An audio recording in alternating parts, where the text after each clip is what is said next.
Vous regardez Midi 1 TV Afrique, soyez les bienvenus dans votre émission Croissance verte, votre rendez-vous hebdomadaire qui vous informe sur les questions liées au développement durable et à l'environnement. Aujourd'hui, nous allons parler du recyclage des déchets plastiques au Sénégal. Le plastique, plutôt pratique pour certaines personnes ou entreprises. De nombreux consommateurs, contrairement à certains, préfèrent les emballages en plastique. Mais ces emballages changent le décor des villes et des océans. Pour freiner la prolifération des déchets plastiques, plusieurs méthodes existent. Parmi elles, le tri et le recyclage. Au Sénégal, environ 8000 tonnes de déchets plastiques sont recyclés sur 193 000 tous les ans, selon le ministère sénégalais de l'Environnement. Comment ces déchets plastiques sont-ils recyclés? Quels sont les types de déchets plastiques recyclables? Pourquoi doit-on recycler les déchets plastiques? Les réponses en deuxième partie de votre émission avec M. Stéphane Senghor, directeur d'Afrique Let's Do It World. Mais d'abord, place à notre reportage signé Daoudasso et Mandir. Nous sommes à Ouakam, un village lébou de la capitale sénégalaise Dakar. Dans ce quartier traditionnel est situé le centre de formation et de réinsertion des personnes vivant avec un handicap.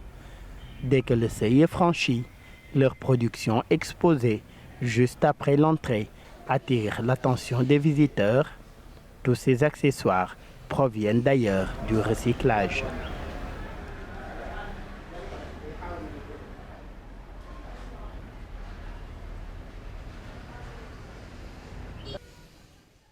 En effet, les membres de l'association des personnes handicapées de Ouakam sont dans le recyclage de déchets depuis des années. Tout a commencé après l'adoption en 2015 par le Sénégal d'une loi interdisant l'usage de sachets plastiques. Une occasion saisie par Mamadou et ses collègues pour proposer une alternative. Recyclage bi li koy indi papier bi moo koy indi sac en papier bi suñu loolu la ñu jëkk formé dem nañ ko pendant des années dem jëndi papier bi formé ko ba mu nekk sac ñu koy joxe ci boutique yi ak cérémonie. Dans ce bâtiment qui leur sert de centre de formation, ils y produisent et y exposent le fruit de leur travail.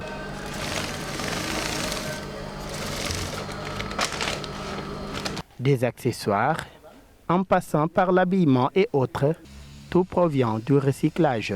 dañu indiloon benn projet bu tudd recyclage moo waral ñu dem ba si biir ñun tam bu ñu toogee ba yàgg rek ñu expliqué wu dara rek xam ne lii nii sànni dañ ko sànni ba pare ñu ñëw jël ko saaku yi fóot ko ba mu set daal di koy defaraat li ko waral mooy am na yoo xam ne dañ ko daan bàyyi mu yàqu comme saaku yi dañ koy jël di ko tuure ci mbalit xam nga muy yàqu tey ñun buñ ko récupéré ba mën ko fóot ba mu set mën ko defaraat liggéey ko nii yu si bari xam nga tubaab yi ñëw di ko jëndaat xam nga kon léegi nekk na loo xam ne dafay yokk société bi daal.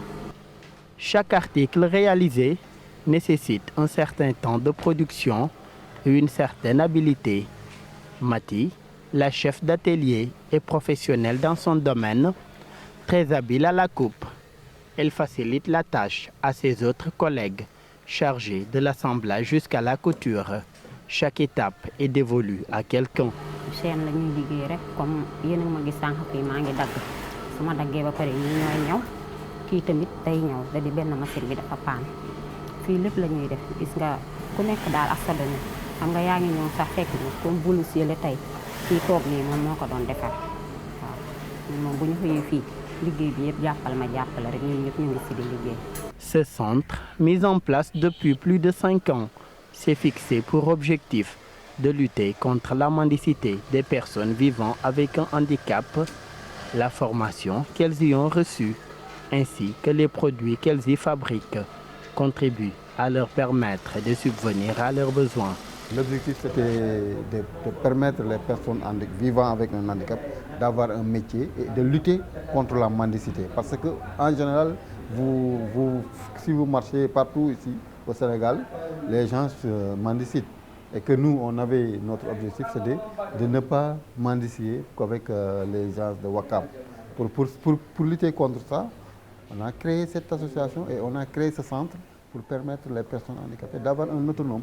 Ici, sacs de riz usés bouts de tissu restants, papier biodégradable, tout est réutilisé pour redonner une seconde vie à ces matières. Recyclage moom gis nañ ci njëriñ parce que tey sachet bi tey boo ko jëndoon tey boo jëndoon sachet plastique tey boo ko utiliser benn yoon dina yàqu mais bii boo ko jëndee tey mën nga ko utiliser plusieurs fois te du def dara. D'ailleurs, des pistes de solutions sont en train d'être explorées pour le recyclage des sachets plastiques. Tout récemment, on a discuté avec un gars qui confectionnait les sacs en crochet. Maintenant, avec les sachets plastiques, on prend le plastique, on confectionne des sacs sur le plastique. Donc on y pense. Maintenant, ça reste juste les moyens pour concrétiser ça. Mais on est en train de discuter avec ces gars pour pouvoir nous former sur ça. À côté du recyclage artisanal fait par l'association des personnes handicapées de Ouakam, d'autres s'activent dans un tout autre domaine. Il s'agit du recyclage industriel des déchets plastiques lourds.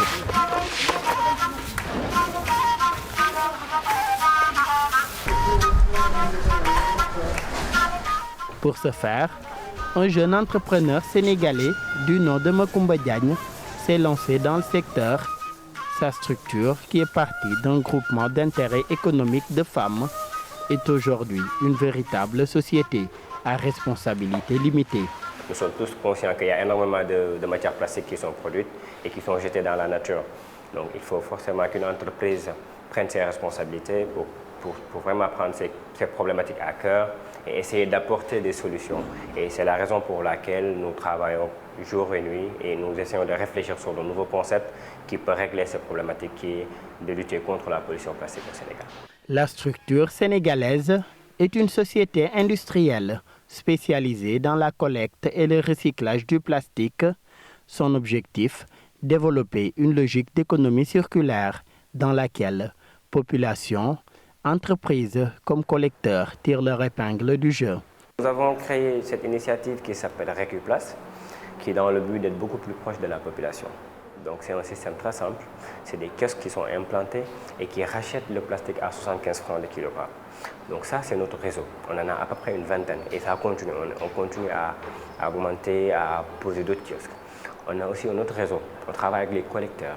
Les collecteurs, c'est des personnes qui ont des logistiques et qui sont dans les décharges et qui collectent énormément de plastique. Donc on peut travailler avec eux, qui nous donnent, qui sont très organisés, donc qui mettent dans des camions et qui nous vendent leur plastique. Ça c'est le deuxième. Troisième, on peut travailler avec les entreprises. Ainsi, à travers cet échange entre différents acteurs du secteur, les déchets sont valorisés. Un autre regard est opéré sur ce qui avant était jeté après usage. Nous, on l'appelle en matière parce que c'est réutilisable. Le déchet, c'est ce qui est destiné à l'abandon. Nous, on n'abandonne pas, on récupère et on transforme. Les déchets plastiques, une fois collectés, sont acheminés à Thiès, à plus de 70 km de Dakar. C'est dans cette région qu'est implantée l'usine chargée de faire le traitement. À Thiès, c'est tout un circuit à parcourir pour le plastique, toute une chaîne où chaque étape est importante pour un produit fini de qualité. Arrivé à l'usine, ce plastique est trié par type, par couleur. Donc après ce triage, il est ensuite envoyé dans les machines de broyage qui sont broyées. Et maintenant, quand c'est broyé, nous avons à peu près ce type de matière. Donc vous voyez un peu. Donc quand c'est broyé, après c'est lavé, c'est tamisé et on a à peu près ce type de matière qu'on appelle de la matière broyée, broyat en quelque sorte. Maintenant, c'est uniquement à partir de cette matière-là, on peut faire des produits finis.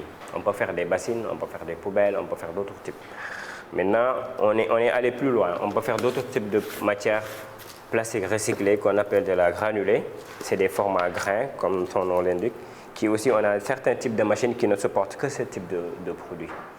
Les déchets recyclés, après lavage, broyage, séchage et autres phases, sortent sous différentes formes, chacun ayant son utilité.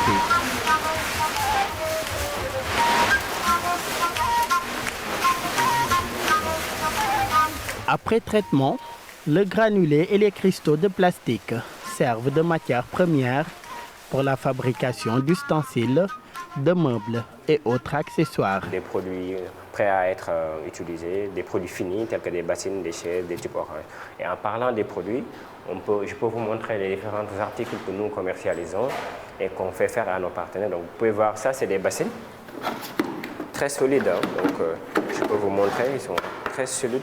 Et à l'œil nu, vous ne pouvez pas voir que c'est de la matière plastique recyclée parce que c'est très lisse alors que c'est 100% recyclé.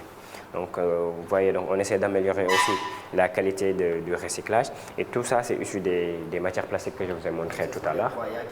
Exactement. Et pour illustrer, vous pouvez voir les paillettes, vous le regardez à l'œil nu, vous voyez. Donc ça, c'est des meubles, hein. Ça c'est des tabourets qu'on fait à partir des matières plastiques broyées.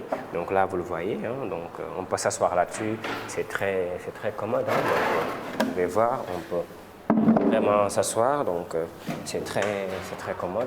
Donc, et c'est utilisé.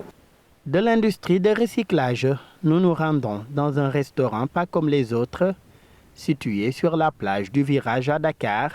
L'espace a pour particularité d'être un restaurant zéro déchet.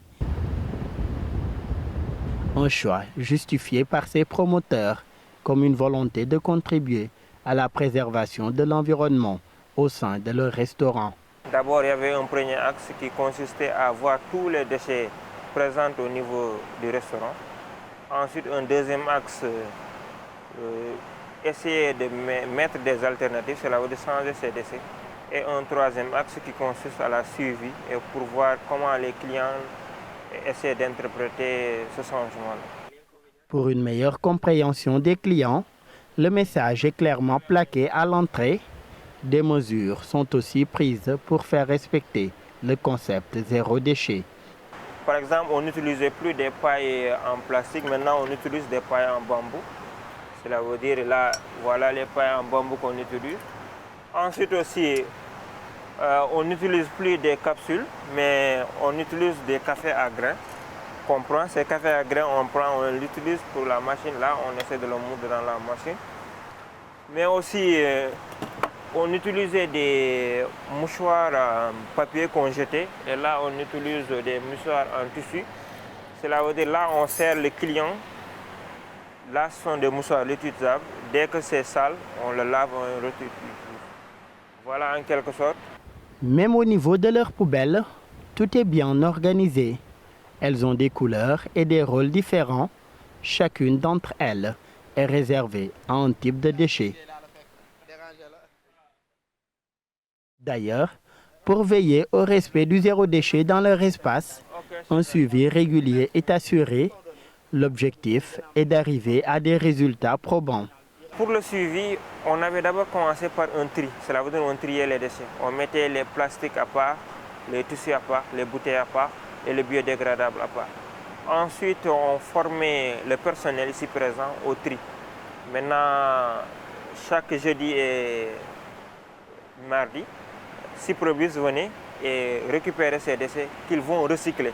Cela veut dire que nous, nos déchets, on ne va pas les jeter en bobos pour que ça revienne. On essaie de les recycler.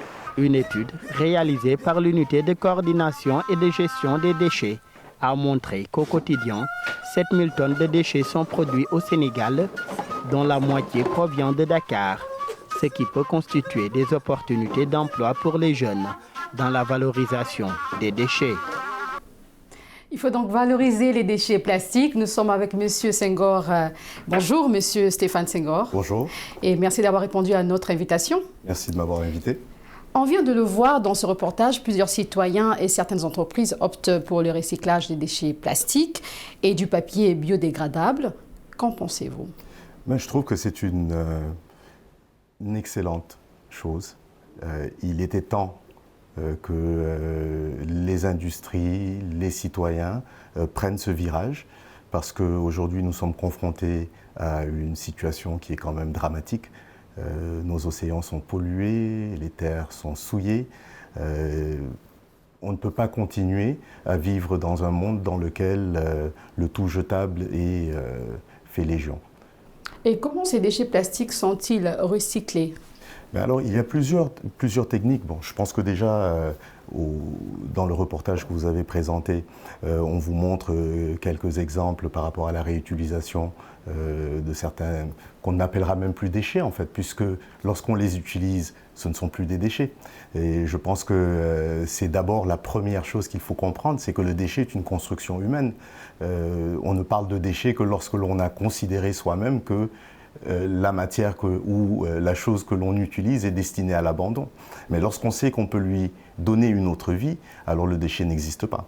On peut donner une autre vie, mais quels sont les types de déchets plastiques recyclables, justement? Alors, les types de déchets plastiques ou les types de matières qui sont recyclables, communément, vous allez retrouver par exemple les bouteilles, telles que les bouteilles d'eau qui sont en PET, qui sont recyclées ici au Sénégal par certaines entreprises. Vous avez également certains objets qui sont en plastique mais qui sont un petit peu plus lourds, donc on parle de PE haute densité, tels que les bidons, les bassines qu'on vous a montrées absolument dans le reportage, qui sont également recyclables. Mais vous avez également les sachets plastiques, les gobelets de café qui, eux... Qu'on voit un peu partout dans la ville de Dakar ou encore dans d'autres villes africaines. Absolument. Parce qu'en fait, on est, malgré les efforts qui sont faits pour le recyclage et qu'il faut saluer, il y a également aujourd'hui un phénomène du tout jetable qui nous pose un énorme problème. Alors imaginez-vous que vous avez un sachet d'eau dans les mains. Une fois que vous avez satisfait votre besoin, en 20 secondes, vous vous retrouvez avec un problème qui va durer des centaines d'années. Et il faut réussir à trouver justement des solutions pour pouvoir valoriser ces déchets qui sont déjà existants. Mais le meilleur déchet, c'est celui qui n'existe pas. Donc c'est pour ça l'alternative zéro déchet telle que présentée, je trouve est une excellente alternative et très inspirante. Nous avons également vu dans le reportage que quelques personnes vivant avec un handicap recyclent des déchets à des fins commerciales. Est-ce que ça voudrait dire quelque part qu'il y a une création d'emplois? Absolument, absolument. En fait, ils réutilisent des matières, des sacs. Pour revenir à ce cas-là, ils réutilisent des sacs qui auraient été destinés à aller polluer soit de nos rues ou se retrouver à la décharge, ce qui est complètement inutile. Alors que ces mêmes sacs-là peuvent avoir une durée de vie allongée lorsqu'on utilise un petit peu d'innovation, de savoir-faire et qu'on combine cette problématique-là avec d'autres problématiques sociales que nous vivons, nous voyons que oui, effectivement, nous pouvons créer des emplois, créer de la richesse et participer à l'assainissement de notre pays. Ça permet également à ces personnes de ne pas mendier, comme on l'a suivi dans le reportage, d'avoir un travail. Absolument. Très bien. Alors, comment les consommateurs doivent-ils procéder pour réduire ou éliminer les plastiques qui se trouvent dans notre environnement? Ben écoutez, ça fait quelques années que les pouvoirs publics parlent de cette problématique de la gestion des déchets, de l'élimination des plastiques.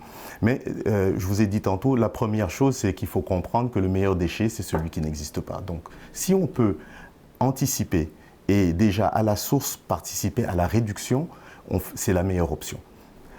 Ensuite, il faut penser que réutiliser est une option aussi très intéressante. C'est ce que vous avez vu avec ces sacs qui sont détournés de l'enfouissement ou des décharges et on les réutilise à faire autre chose. Ça veut dire que les deux options sont importantes. Les deux options sont importantes. D'ailleurs, il y a une hiérarchie des actions quand on parle de gestion des déchets et la première mesure, c'est la réduction. Si on ne peut pas refuser, d'abord donc réduire, réutiliser, recycler, valoriser, pour enfin éliminer le minimum possible. Très bien. Et si nous parlons toujours de ces déchets plastiques, Monsieur Senghor, un monde sans plastique, pensez-vous que c'est possible? Ce serait souhaitable, mais ce serait illusoire aussi.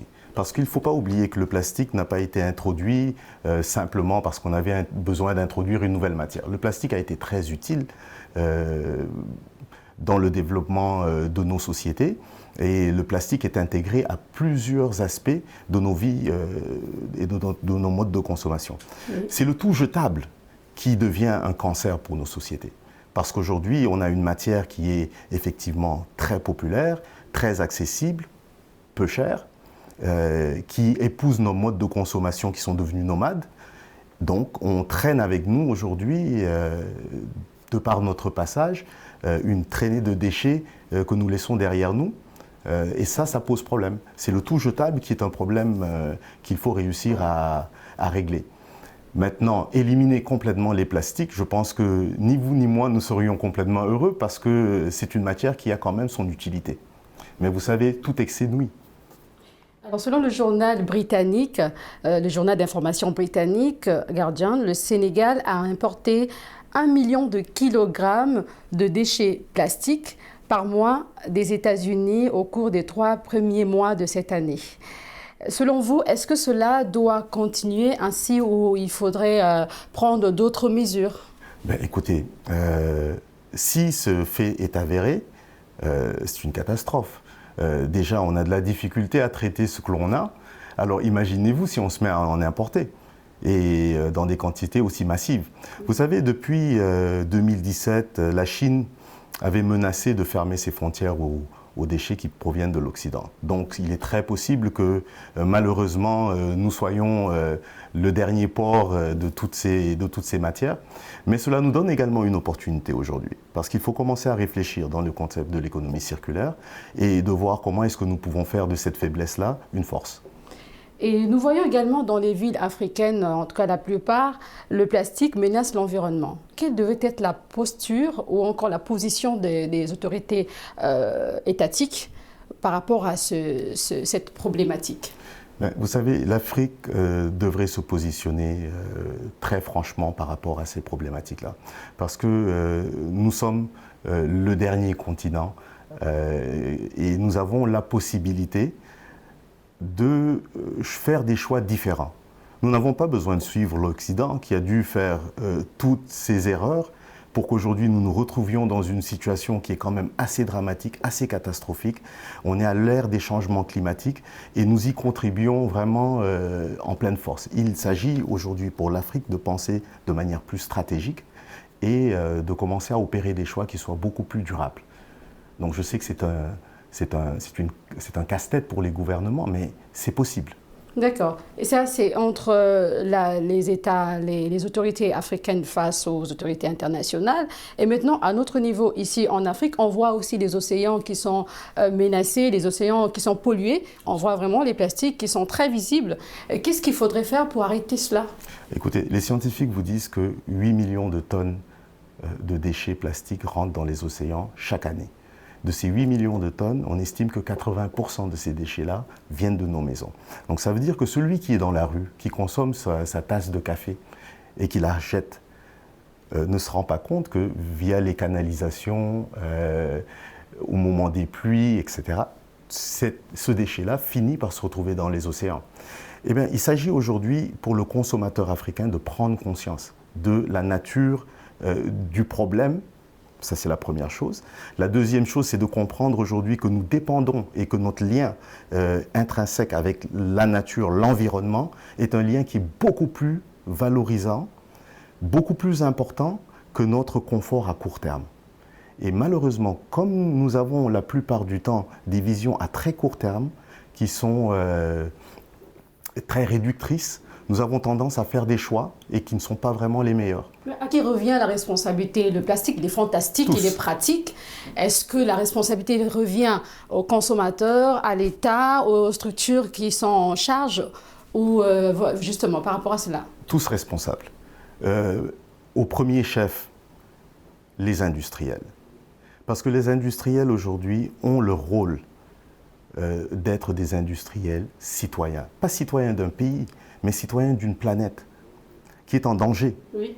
Alors si on veut pousser la logique du profit jusqu'au bout, il faudra à un moment donné trouver des clients à qui il faudra vendre, parce qu'on aura tout éliminé. Donc ce n'est pas durable. Il faut que le consommateur également prenne ses responsabilités, parce que chaque choix d'achat est un vote. Alors il est important aujourd'hui que l'on priorise le durable, que l'on priorise pour le réutilisable, et que l'on puisse mettre de côté un peu nos petites ambitions personnelles pour regarder le bien commun. Et il est vraiment grand temps. Et l'Afrique doit vraiment jouer son rôle.